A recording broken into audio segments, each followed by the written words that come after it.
Hello everyone, this is Marjabin Baloch from Pakistan and you're watching my YouTube channel Insani Itihad, which aims to invoke a little bit of humanity in all of us through awareness and discussion on topics related to religion, politics, social issues and current affairs.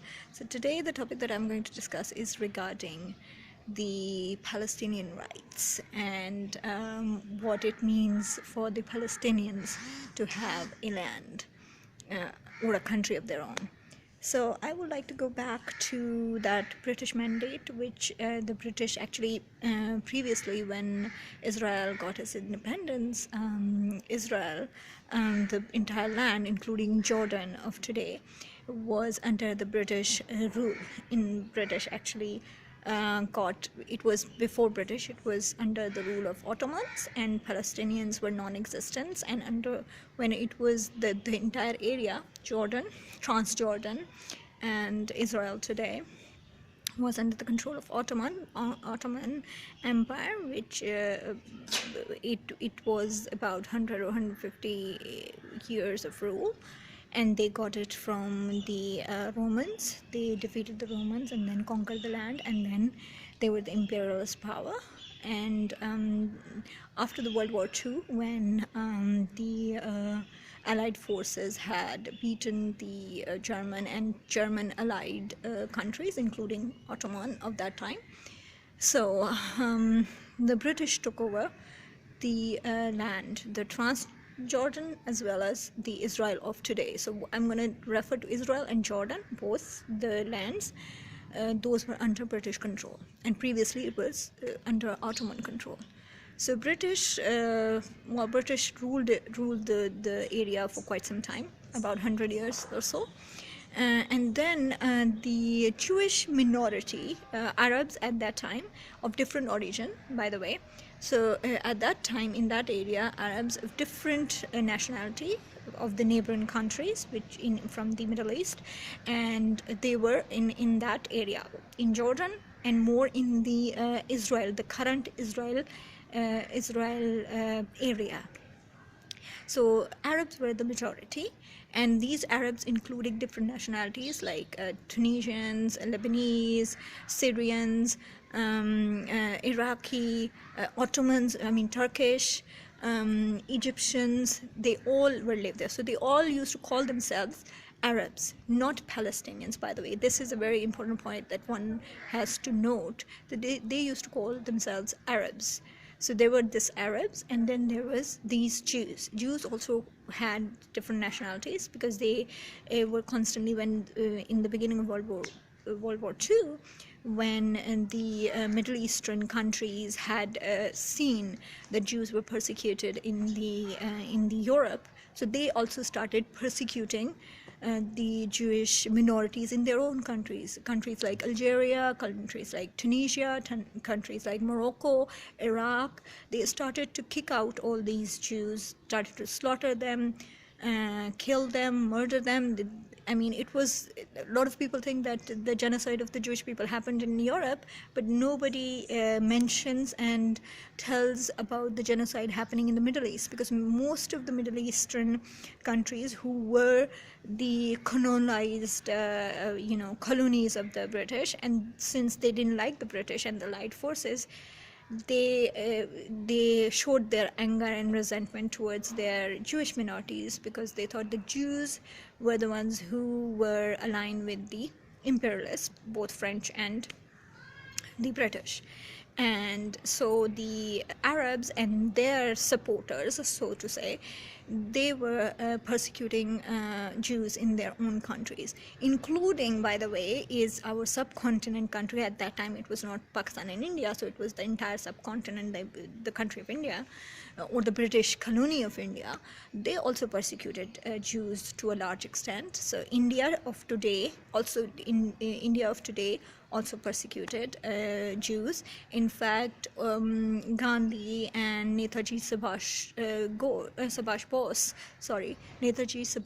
Bose also openly supported what Hitler was doing in terms of fighting. He said that he was fighting against imperialism, and Jews were just the collateral damage, as they supported the financial and logistical and technical support to all these imperialist countries. That was not the fact, because Jews themselves were under hostage of these imperialistic countries and their monarchies, and continuously were blackmailed to be their, helping hand, so to colonize the entire world. Anyway, so in the British Mandate, there were two communities, one Jewish and two the Arabs. Arabs at that time in the area of Jordan and Israel of today were a majority, and Jews were the minority. Despite being minority, Jews had launched an aggressive and violent movement against the British to leave this land and hand over to the indigenous people, of course the Israelis, and allow all the Jewish people who were being persecuted in Europe to come back to their land, because it was the British and the other colonialists who actually took the Jewish population with them to Europe. Also the Muslims, by the way, because when Muslims conquered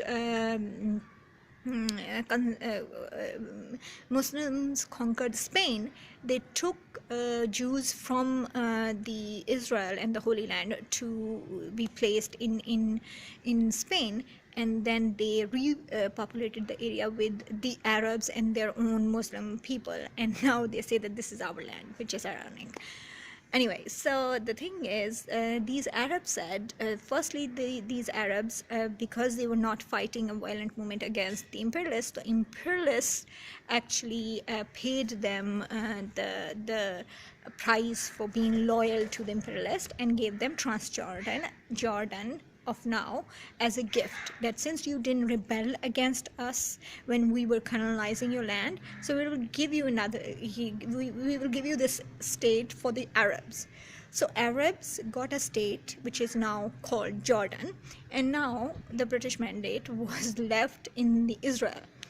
So in Israel, the Arabs did this very smart trick. They got a country for themselves, and then they say that we refuse to leave the Holy Land because we have a stake to it, as it's a holy place for us religiously. So the British said, okay, fine, so we will create another state for the Arabs. Palestinian at this time, again, is not in the picture. We're talking about Arabs and Jews. So Arabs living in the Holy Land refused to go and say that we also have a claim to this land, so we should be given a part of it too, so we will not leave. Israel, long story cut, Israel is born, and then these Arab people who were at that time majority in the Holy Land, Jerusalem particularly, which we say West Bank, so they refused to go, and they said create for us another land on the basis of our religious rights, which is ironic. Anyway, so at that time Jerusalem was under the control of Jordan. In 1948, all the neighboring countries, Syria, Jordan, attacked Israel, the newly born state, and there was this first Arab-Israeli war. Israelis won that war and established the state of Israel. And thereafter, the British said that this aggression from the Israeli side, not from the Arab side, is the aggression from the Israeli side is illegitimate, and there should be a two-state solution for the Arabs living in the Holy Land who refused to go in Jordan. So to Jordan, because they were two-state solution. Initially, the mandate said that the British would create two states, one for Arabs and one for Israelis.